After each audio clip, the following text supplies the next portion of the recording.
Targets and goals for the rest of the year. What we thinking? Try and win the Greyhound derby. What has changed since you started? Everything, to be honest with you. You know, you learn every day in this game. And if you don't, I think you're doing it wrong. Lynx Maverick is probably the very, very bright spot in your kennels. Special dog, isn't he? Unbelievable. You know, he's obviously just retired. I don't do crying. Never cried for the birth of my kids. Didn't cry at my wedding. On last Friday night, gone to son and I teasing me husband. I knew it was the last time. I thought, oh, I'm gutted. Like, you know, he was just so good to do what he did at the highest level. When Storm Arwen hit, it literally ripped the roof off my kennel. You know, the roof was 35 metres long and 15 metres wide. It come off like a magic carpet. There was a 3 foot worth of water. There was no roof at all in the whole kennel. Must have just happened though, because when we went in the kennel, there was, you know, the dogs are still on the beds, laid there with their legs in the air. I weren't bothered. We in all of it, we got 1 cut nil. Wow. In the whole thing, it was a miracle, really. You said last year, I think it was the social media side of things that have attracted owners from, it was Belgium that you... Yeah, you've had owners all over the place, you know. We've had a guy from Denmark won the Northern Flat, you know. I've never met him yet, you know, and we won the Northern Flat for him. You know, it's mad, really, isn't it? But, you know, he bought a dog, sent it to me, we won the Northern Flat, and I've still never met him. That was years ago. You know, it just shows you what social media can do.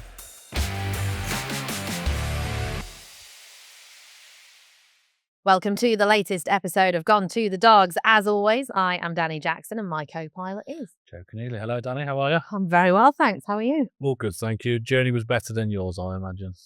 Yeah, trains, I am cursed. Officially cursed at trains and apparently driving my car as well. 45 minutes to do a 15-minute journey was wonderful this morning. My train was cancelled. I've had a great time.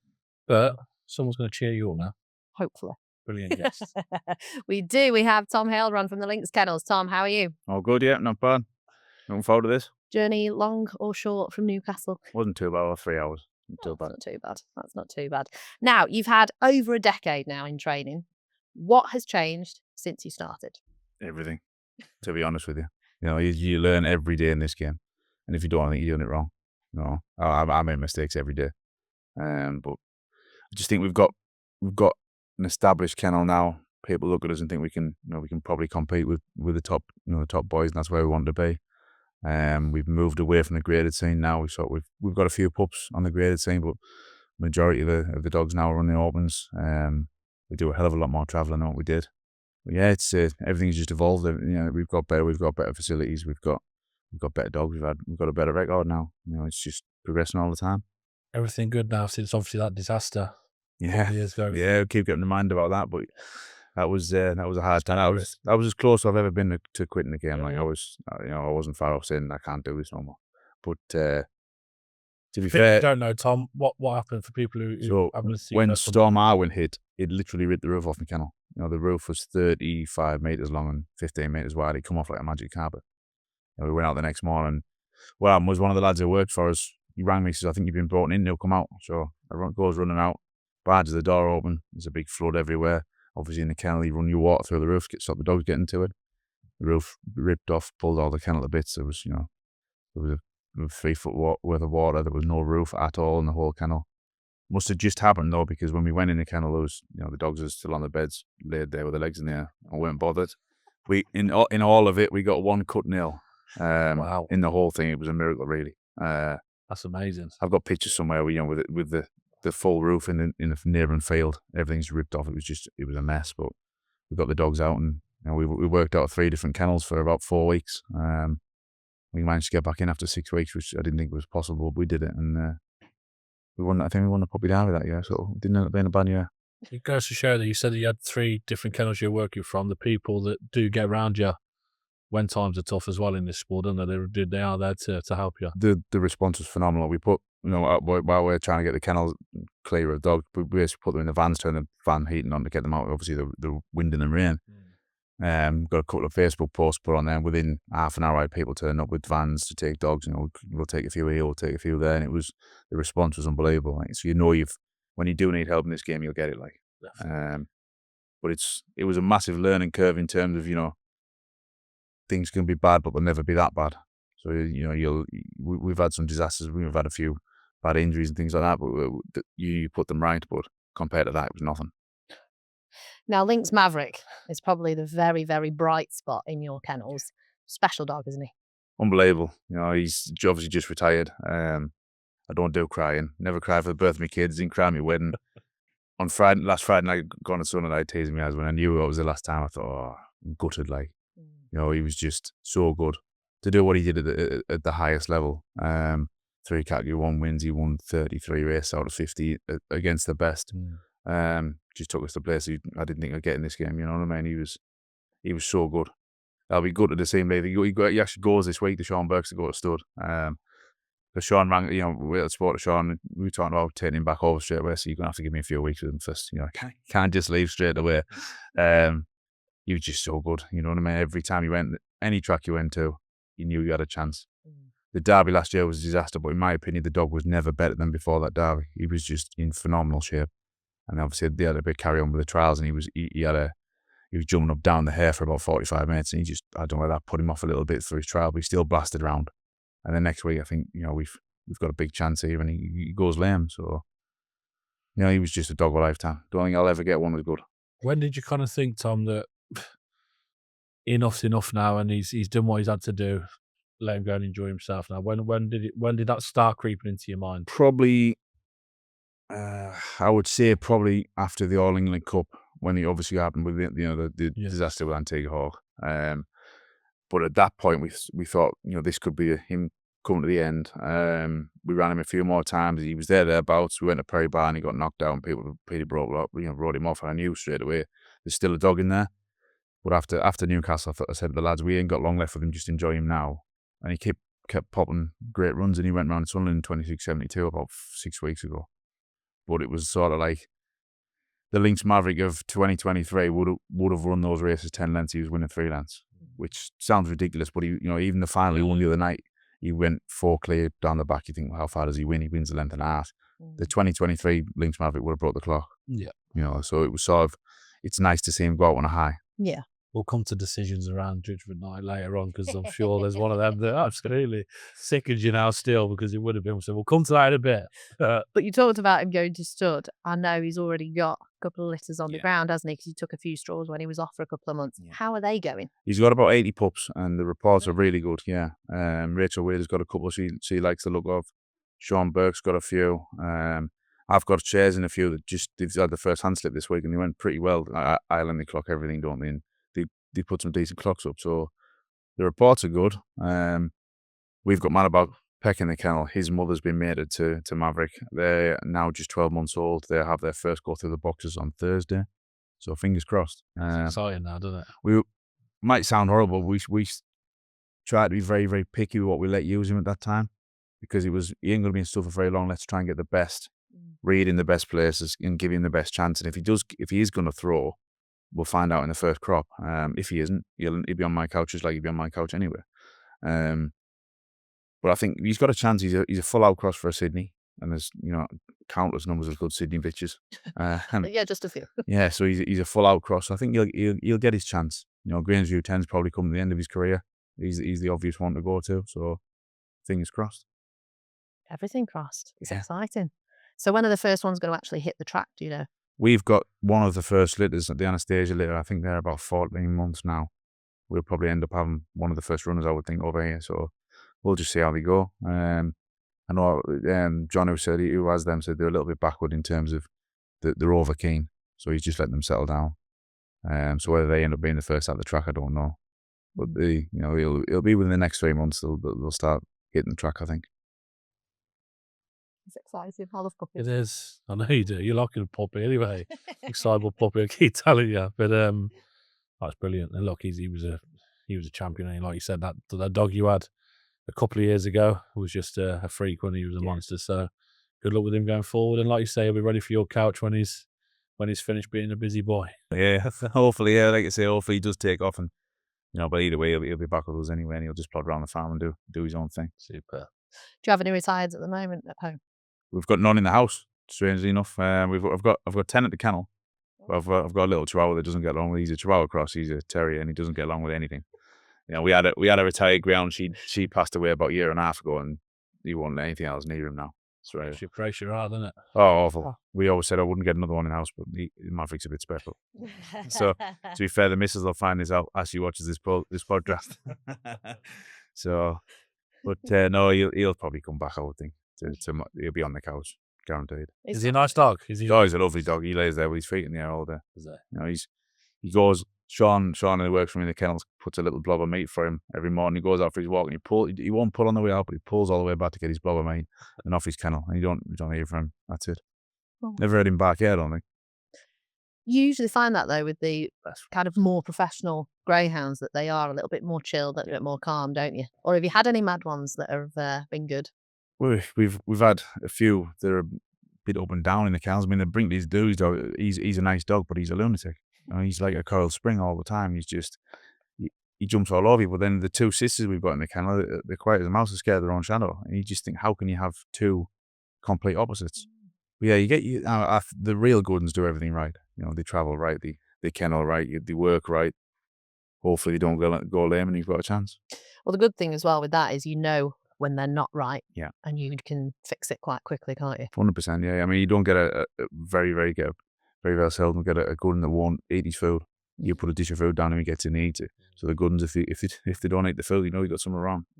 Now, the rehoming side, you've got quite a lot of owners in your kennel. So are you still finding that you're rehoming dogs quite easily when they retire? Not at the moment, I'll be honest. It seems to have come to it's a sort of a bottleneck now, isn't it? We've got more in the kennel now than we've ever had, but we've had a spate of injuries, to be honest with you. Since January, I've had 4 broken hocks and a number of gracilis and a couple of wrists, and they're all perfectly fine in themselves. But obviously, when they all come in one go, it's hard to get them rehomed. So we have got a number there.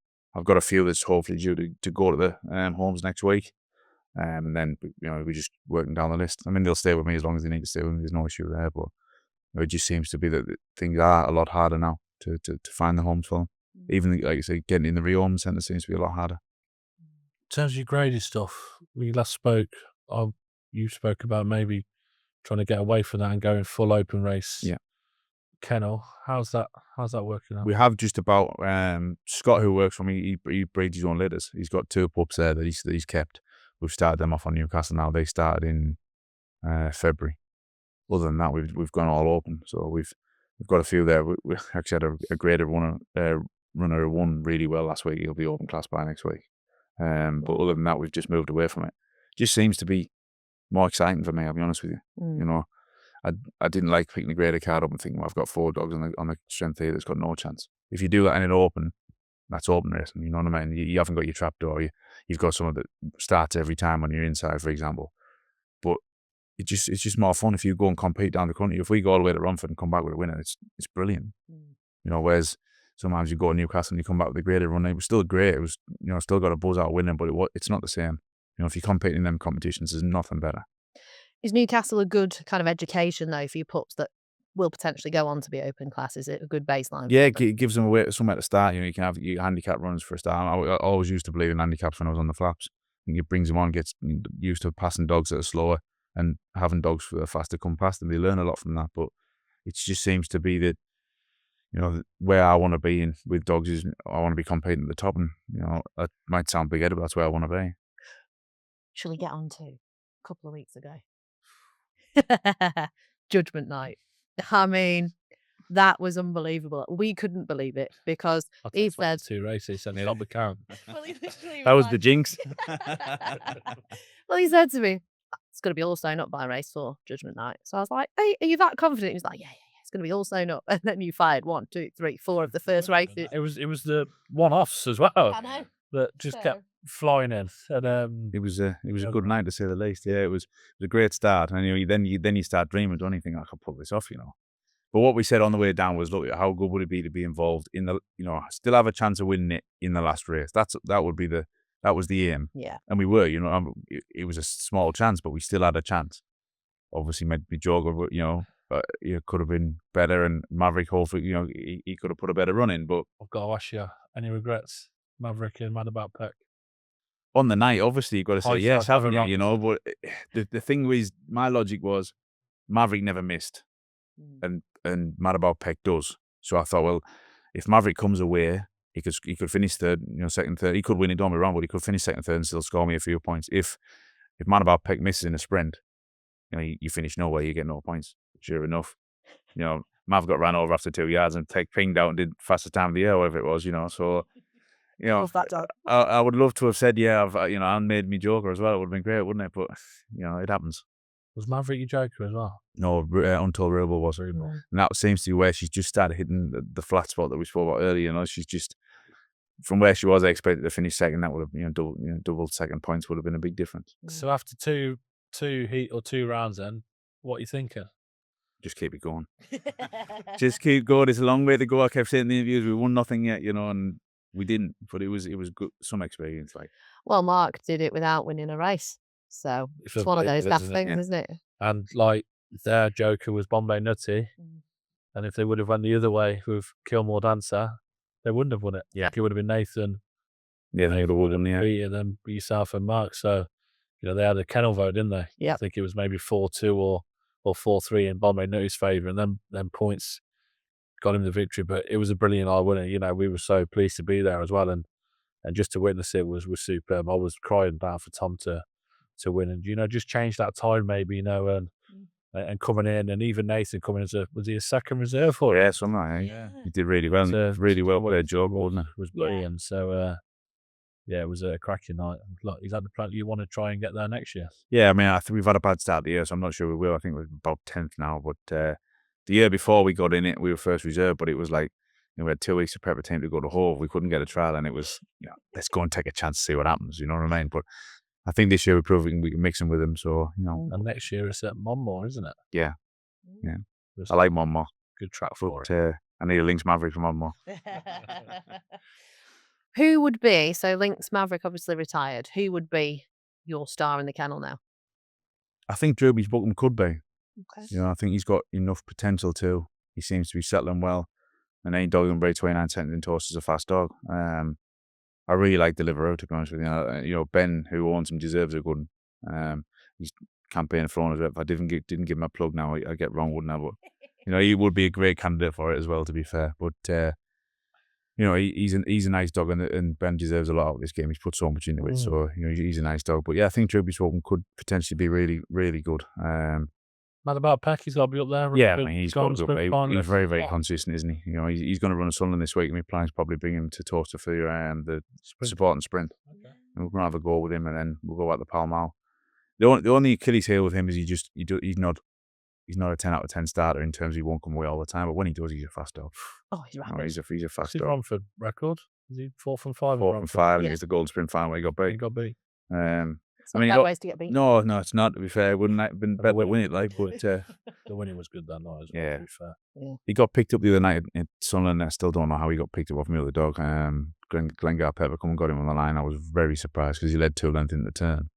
But I think the track was a lot slower than he gave off that night. And he come out and won the final easy. So he's a fast dog. But or for the Drewby's Buckham dog could be nice for us. I think he could potentially be a 3 steps to victory dog, and all he's one of them that sort of competition doesn't attract a massive steer in the final. And I think he looks as if he might get it. Sheffield isn't the stiffest sixpence in the world. And if you do get a steer in that competition, you get to the final. 9 times out of 10, the favourite to win because they're the only one that he's gonna get home, aren't they? So we had a dog a couple of years back, Derby's Delight. He was a fast dog. We in for that competition, and the 480 caught him out in the first round. And he goes and wins the Queen Mother Cup from behind in unbelievable times. And you just think if you just sneak through, that's what catches the steers out. That's why it's a good competition. Yeah. Toastery. Did he make the final on Derby final night? He ran on Derby final night. Yeah. We had when we first got him, we had about 4 weeks to get him over qualified and to look at Toaster, but he was marked awkward in Ireland, so we had to get 3-4 dog trials in him as well. Where I had dogs come from either and everywhere to get this dog qualified. I thought I just hope he goes well in the Derby, and he went out in the first round. So that just sums ground racing up, doesn't it? He was a fast dog. He was great fun to have in the kennel, though. He really was. He won plenty. Now, we talked on the last podcast about the kids getting involved and they love the dogs. And is that still the case? Because I know they're another year older and technology, The biggest one still comes out in Elsie, but he's pushed into the boxing now. He's loving his boxing and he's mad on his football. So it's a bit hit and miss. The little one, I can't get him out. You know, when he's in, he's running around. What's he called? What's he called? And he gets them out. He pulls them out. So you know all the names. We ask him every single time, every single dog's name. You know, he's been through the kennel 1,000 times, but no, they love it. And you know, like we've just been talking about there, Ben. His Ben comes up all the time. You know, and it's great to have kids around the kennel. You know what I mean? You've got to encourage them somehow because there's not many coming through. No. Getting them used to dogs at that age will always stand them in good stead when they are afraid in your dogs later in life. And I hope so. I need someone else to help us. Free staff as well, isn't it? You know? And they're old enough, getting them around them at them ages is brilliant. But also getting the dogs used to kids as well, because then they can be rehomed at more varied places, can't they? Well, what we're doing as well at the time now is Scott and Fiona who work for me. They take dogs home with them at night. They've got a few at home. They take a couple of retirees and do 2 or 3 nights and gets them used to a house. They're used to my kids. And it just helps them along in the rehoming process. So we'll get a few that'll be rehomed direct from the kennel rather than going to a rehoming centre and then go. So it seems to help. But any socialisation for dogs better, isn't it? 100%. Now you've always been quite strong on the social media side. Is that still going strong? Where can people? Yeah. We're still on. We're on X, Twitter, whatever you want to call it, and Facebook. We tried Instagram and TikTok. We just couldn't keep up. There was just too much. You wanted the kids to do that for you. Yeah, it would be fair. That would be a good one, wouldn't it? He is older. Yeah, you know, right? But the Facebook one, Facebook's regularly updated as is Twitter. They sort of mirror image each other, But it's got quite a good following. I think we've got 10,500 followers on Facebook or something. So Beating us. It just it gets out to a wider audience, doesn't it? You know what I mean? It lets people see the side of dog racing that. There's all this stigma over the years, and you've got to push all the good things out. You know, I spoke to, talking about rehome before. I spoke to a rehoming centre before that didn't have any idea about the GB bonds. Did have no idea about the injury recovery schemes, and then I spoke to a couple of my own owners who had a dog who hurt himself. They had no idea about the injury recovery scheme. That's something that should be pushed into the media because it's huge. You know, if people know that every single dog that gets hurt, is going to have everything paid for. You're going to recover and you're going to be rehomed. That's massive. But it just seems to be a lot of people don't realise that, including people who's in the game. That's mad, isn't it? Which you wouldn't think. You think everyone would know, but it's just because we know it because we're trainers, but the general public don't know it. And it's a big thing for dog racing to publicise that. Yeah, you're right. But I do think the social media in general is getting better within dogs. I think there's a lot more coverage from tracks and they just need to keep pushing it. That's how we get people through the door. That's how we get more owners. I know you said last year, I think it was the social media side of things that have attracted owners from, I think it was Belgium that you you've had owners all over the place. We've had a guy from Denmark won the Northern Flat. I've never met him yet. And we won the Northern Flat for him. It's mad, really, isn't it? But he bought a dog, sent it to me. We won the Northern Flat, and I've still never met him. That was years ago. It just shows you what social media can do. Yeah. But I mean, Can't meeting him. Well, hopefully, yeah. You get over from Denmark every now and again to the Clonmel course, and I haven't been for a few years, but I wouldn't mind getting over there to see it. So, but we've had syndicates where people have been from America. It's so powerful, and it's just a tool that's not used enough, I don't think. And one thing I would suggest, and this came from a couple of conversations in the kennel, is the signatures, the online to go in front of the government. Why isn't someone walking around at a track such as Romford on night, there's 2,000 people through the door, just walk around, show them and see if they'll sign it there and then. You're going to get more signatures that way. You've got people through the door, you've done the hard part, walk around with a tablet and see if they'll sign it. That's a great idea. Oh, they love that there. All England Cup owner turns up, comes go, sorry, who are you? Give us a podium. Well, I've seen a few pictures, but like I say, I wouldn't have known, and he would never have had a dog with me if it wasn't for Facebook, and that's crazy, really. But, he goes and wins a Group 1. Brilliant. It's absolutely mad. Well, he's good, yeah. I mean, it just goes to show what you can do with a little bit of work on the social media side. Like you say, we are getting more. It's took tracks long enough to get into the 21st century, hasn't it? It really has, but a lot more is being done now. Some of the social media stuff from the tracks is brilliant now. The output's fantastic, so the more the merrier. Got to keep doing it. Showing inside the kennel's a massive thing for me, like showing people how they actually treat. None of these stories you hear, how they actually treat. Yeah. But we'll have dogs on the gallop, we'll video the dogs on the gallop to send the owners. Put that on the Facebook feed. People seem to love it. Dogs out for a walk, people seem to love it. Dogs playing with a football, everybody loves it. Oh yeah. It's just such an easy thing to do that just brings a massive audience in. We saw one at Romford the other day where one of them got hold of the hare Another one was chasing them round. I saw that. And then I put the Benny Hill theme on, and Yeah. it's like, boom, straight away. It's an easy one. motivation. Exactly. Yeah, absolutely. See, dogs having fun, and it's just so, well, it wouldn't be easy for me. I'm tech stupid, but tech savvy people can definitely get Well, that's what they are doing. They are having fun, aren't they? Yeah, absolutely. This negative image we get, no, they are enjoying it. They love it. That's the other thing you need to people outside the game need to realise you cannot force a dog to race. If that dog don't want to race, you're lucky and say no thanks. And I've seen it. It's heartbreaking for people who've reared pups and they get the track and they go to hand slip and the dog turns around and says, "No, not for me. This. For me, yeah. Oh yeah. I want to be on a couch. Fair play to you." I had So one. do I. I had one that went to Ireland, so it came over. She came over, and she didn't. She turned around in the boxes, went over to Ireland. They said, "Yeah, everything's fine." Yeah. Came back, did the trial. She turned around, tried again, and she came out the box, just kind of looked around, tried to find the trainer, and toddled off. Yeah. And just didn't have any interest whatsoever. You can't force them. It's impossible. Doesn't matter how much these aunties want to believe it. You cannot force a dog to race, and that's it. No. Now, boxing. I know that you have tried to retire a few times. You've had a few matches. I'm pretty sure there was one in December last year, or that was definitely what the podcast said. So, how's it going? What are you doing? Chris Eubank called him out after he fought last week. Still flirting with retirement, but I'm just going to fight again this year, I think. Come out for that one, wouldn't you? Yeah, no, too hard for the payday. Yeah, you put me in with Jake Paul, anything if you want for that money, Christ, But no, I'm gonna have another go this year. I think keeps me busy. Go with the dog. You can take the dog for a run. You know what I mean? It's perfect. A couple of the Greyhounds come for a run. It's great. Really? Yeah, you're doing it anyway. You might as well take them with you. Fair play. So I just keep saying I'm retired, and I think I could beat him. Or, I fancy a bit of that. Or he's got my title, and you just think I'm gonna have another go. Like, why not? How old are you now, Tom? 33. Loads of time. Doesn't feel like it does. No. The problem is I like going on holiday. When I go on holiday, I get fat. And, when you come back, you jump on the scale and think, how's that coming off? You know what I mean? Where's that 10 kilo going? Is that your motivation to do it? Boxing? Yeah, I love it. It does take a lot, but that's why a fight does it for me. If you got a fight, like if it's just training, you can say I don't fancy it today. But if you got someone's going to come try and punch your head in at the end of it.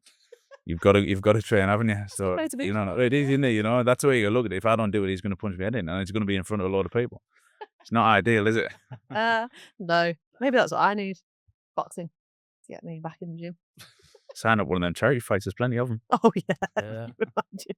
Oh no, definitely. I'll watch. I'll just watch. I couldn't imagine anything worse than just knowing that you're going to get punched in the face for 10 rounds, whatever. Like, yeah, but you try not to. That's the point. Yeah, you try not to. You aren't going to, though, ain't you? Unless you find an absolute idiot. But true. But then I was watching the UFC, I think it was, and the UFC. Oh my goodness brutal. gracious me! that's it. You got to be a different breed for that, though. Haven't you? Paddy Gabaddy or whatever I was. I could walk in that coffee table and I'll be down for a week. And if it hit me in the shin with a coffee table, no, never mind get kicked in one. No. My brother-in-law, he does it, and he's a cage fighter. No, not for me. No chance. But the lad's getting into it then. Yeah, the big one's mad on it. The little one would now, but he's just a bit too young. I mean, he punches everything anyway. Like, he's crazy. Like, but I don't necessarily want them to fight. But I don't really want them to fight, to be honest. Discipline. Just want the discipline out of it, and if kids are horrible. At school, kids can be awful, can't they? As long as they can protect themselves. If they're going to pick on him, they're not. He's going to make sure he's not picked on. That's all I want it for, really. That's fair enough. Yeah. Now we always ask trainers this, and we asked you this last year as well. But do you have any spare time these days? Now that the kennel's growing, you've got a few retired, you're doing the boxing, you're going on holiday. What do you do? Not really. I've been going all day. That's my holidays, my break. But I try to stay busy in general. I'm always watching videos of dogs as daft it is, and trying to find the next superstar to try and buy, or just all sorts. I do a lot of research into like injury treatments and things like that, and trying to go from to the next level for an injury treatments and things like that. And I don't know. I'm a bit of a freak really for dogs. I just like to try to see if I can find someone who's going to help me, really. But you don't realise how young you are still as a Greyhound trainer, and you've said you've made loads of mistakes yourself. You've still got so much to learn. Haven't you? Without a doubt. If you do, I keep saying it, but if you're not learning every day in this game, you shouldn't be in it. Like, if you think you know it all, you don't. And if you don't know it all, there's so much to learn every single day. You just have conversations with people who they've experienced something you haven't, and they found a problem. They found a solution to the problem you've got. You just got to take it on board. Don't think you know everything. Either so many trainers that they go out there and do, right, that this is the way I'm doing it, and that's it, and won't deviate. Right? If I'd done that years ago, I'd still be struggling to win grader races, or in bottom grades. It's just you've got to adapt. And there's no one size fits all for any dog. I always use the Maverick dog as an example, but when we first got him, I couldn't work him hard enough. We went to Sunderland for a competition, and I nearly got him beat by one of my other dogs. And I'm thinking, well, what have I done? How haven't the dog that nearly beat him wasn't in his class, and it was sort of like he has to gallop twice a week. That was in my head. He has to gallop twice a week.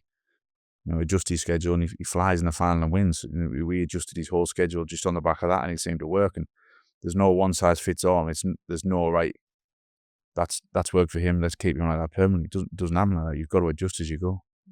Well, I guess they get bored, don't they? If you have the same routine all the time, you got to change up. It's like people, Absolutely. You've got to change it up, haven't you? Otherwise, they get older, the bodies adjust. Some can take a lot more work, some can't take it. I always thought when I first got the Maverick dog that he's a sprinty type. Don't put a lot of work into him, and he just thrived off work. The more work we put in, he thrived. And then, like I say, he got to that night, and I thought, I've just gone over the top with him. And you just adjust it. And towards the end of his career, he didn't do a lot. Apart from the 2 weeks before this final, we really worked him hard. So let's bring back the old Maverick, and he goes and does it. You just got to adjust things.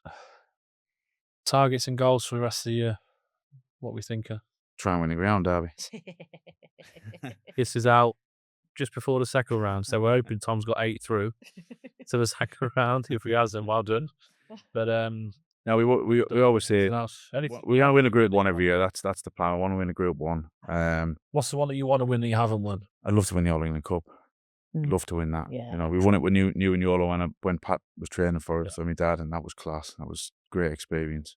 I'd love to win that. The Pall Mall was a good one because I used to go with my auntie when I was a kid to Oxford before it reopened, and we thought, well, I'd love to go and win that. But obviously the Greyhound Derby's the one everyone wants to win. But I'd love to win the All England Cup. So we've won the Puppy Derby there, won the Northern Flat, so that would complete the set. And while we are speaking of Derby, we've done a little bit with Tom around his runners, but Droopy's Buckham, you reckon is your best chance this year? Yeah, I'd say so. He's a strong dog. He gets every yard of the trip. He'll do it week after week. He's maybe a little bit draw dependent, but he's probably my best chance, I would say. Touch wood. He's true when you listen to this next week. Yeah, true. Yeah, over not jinxing him. No. With regards to kind of the Irish scene, I know that you've got a few dogs that come over from Ireland. I think Droopy's Buckham is one of those. Do you follow it closely, and would you ever send dogs over there? We flirted with the idea a couple of years, but I actually entered for the Dundalk International with Brinkley's Magic because, again, he was a freak, and we just thought he might take off first time around the track. I definitely want to go and have a go. Yeah. Definitely. It's you go over and get beat or what? It's the experience, isn't it? You might have one in Buckham for the Irish Derby this year. Well, maybe. We would travel. 100% we would travel. It's just if you're in the game, why not go and have a go? What's the worst that can happen? You're going to get beat. You just crack on and go next week. But yeah, definitely go and have a go. I watch the Irish racing. Well, we've got a couple of dogs who are coming over the next few weeks. I've got a dog in the he'll be in the Enniscorthy final next week. He ran last night and on Monday, and he ran well. But I like to follow bits and pieces, and obviously mostly Heilbron, really. Anything in the kennel for viewers to follow and look out for? I've got a dog come tomorrow called Move Over Jacko. I think he could be a nice dog. He's in August 23, but I think he could be a nice dog. 4 bends. Yeah, he seems as if he stays on strong, so he might get 6, but he'd be a nice dog to keep an eye out for. I still think Deliveroo's got a lot to give. I think he'll keep coming forward. He'll keep delivering. Yeah, and his sister, who Ben changed the name to Domino Woohoo just to match. Love it. Your commentators have got to sing it, haven't they? You know what I mean? She's nice. She just come in season, but she's got bags of early. Whether she ends up being a sprint bitch, I don't know, but she's a nice bitch. She could be one to watch out for. Superb. There you go. Well, you've heard it here first. Those are the ones in your notebook. Tom, it's been a pleasure. Thank you very much. Good luck with all the aspirations you have. I know that you've got a big future ahead of you. I mean, you've already done quite a few things already, so I'm looking forward to seeing what's next. And thank you very much for taking the time out to come down. No problem. Thank you very much. Appreciate it.